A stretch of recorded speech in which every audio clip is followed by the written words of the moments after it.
Wow, can you believe it's already been over a year and a half? It doesn't seem that long since I got my last video out. But then I became a father and time went, But I think I'm doing an okay job.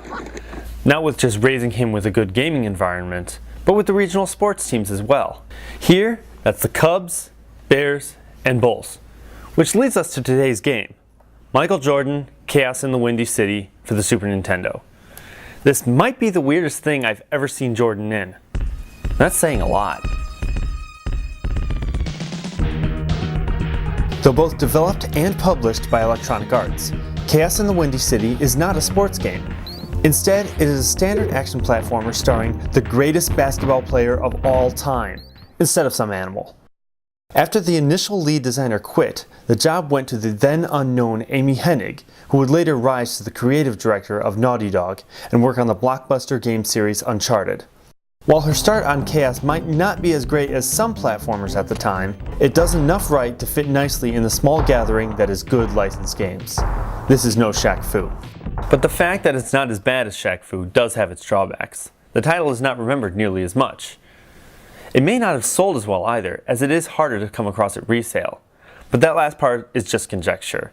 It's kind of hard to find sales numbers at that time. I really wish it wasn't.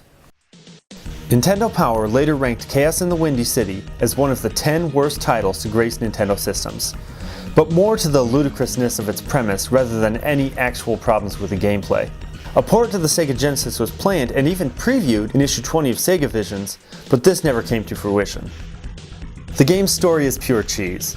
As told through a nifty series of comic panels, Michael Jordan shows up to practice one day for a charity game and realizes his teammates have been kidnapped by an evil mad scientist who wants to use them in his experiments.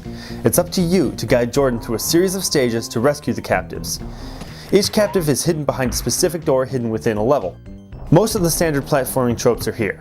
There are weapon power-ups in the form of different types of basketballs, augmenting the unlimited supply of regular basketballs Michael seems to lug around. There's even a baseball-themed ball, referencing his short-lived stint with the Sox. Health items are found in the form of Wheaties and Gatorade by defeating enemies or dunking in basketball hoops. While the power-ups have a nice tongue-in-cheek humor to them that shows thought behind them, most of the enemies sadly do not and barely rise above stock. You have giant spiders, small spiders, bats, and giant eyeball machines. There are a few that fit the basketball theme. It starts with zombies with balls for heads and later includes mechanical referees and giant whistles. Nothing spectacular design-wise, but they at least have some forethought to them. But while playing through, the enemies rarely pose too much of a problem. What damage you do happen to take is humorously conveyed in a series of facial expressions next to your health bar.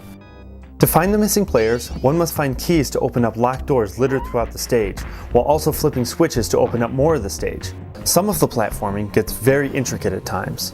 The platforms are challenging, yes, but with the added difficulty of loose controls. Most deaths will either come from falling into a pit or other environmental factors like acid or electricity. The controls aren't entirely bad, just loose.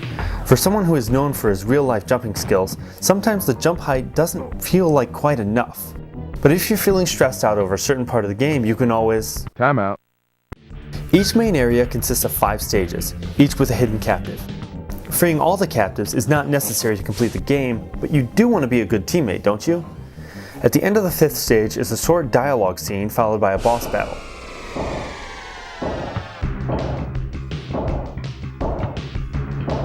After completing the first location, you get a choice between one of 2 L-Train bonus stages, where Jordan can pick up additional ammo and basketball coins for extra lives. Oddly enough, the enemies here are not monsters but ordinary humans. They are simply paparazzi and reporters that happen to drain your health. I can see the headline, Michael Jordan assaults paparazzi with basketballs on Chicago's Red Line. Afterward, the level design isn't nearly as fun as the L-Train. A sewer, factory, funhouse, and haunted mansion aren't all that interesting, but at least the graphics are above par. The sprites are detailed from their side and show a semblance of depth. Music-wise, there is variety, but the themes come across as simply boilerplate. Nothing annoys or is grating upon the ears, but nor is there anything worthy of a listen once you turn off the Super Nintendo. So do I recommend this game? It's hard to say. There are some fun things here that may rise it above some other licensed games, but so much of the game is simply bland. If the mechanics of the game remained the same and had start a random character from the 90s mascot craze, it would be entirely forgettable. Instead, the use of such an iconic athlete makes this game a unique oddity that sadly has very little in the way of true substance. But I think I'd still recommend it, especially if you're a Bulls fan. There's a certain charm about having Michael Jordan shoot basketballs at a giant robot made up of more basketballs that can't quite wear off. Or the plot of a mad scientist kidnapping basketball players who are supposed to play in a charity game. If we can't take a little bit of cheese with retro gaming, maybe we're taking it a little too seriously. And if it's serious, is it really playing? Remember, we don't stop gaming because we grow old. We grow old because we stop gaming.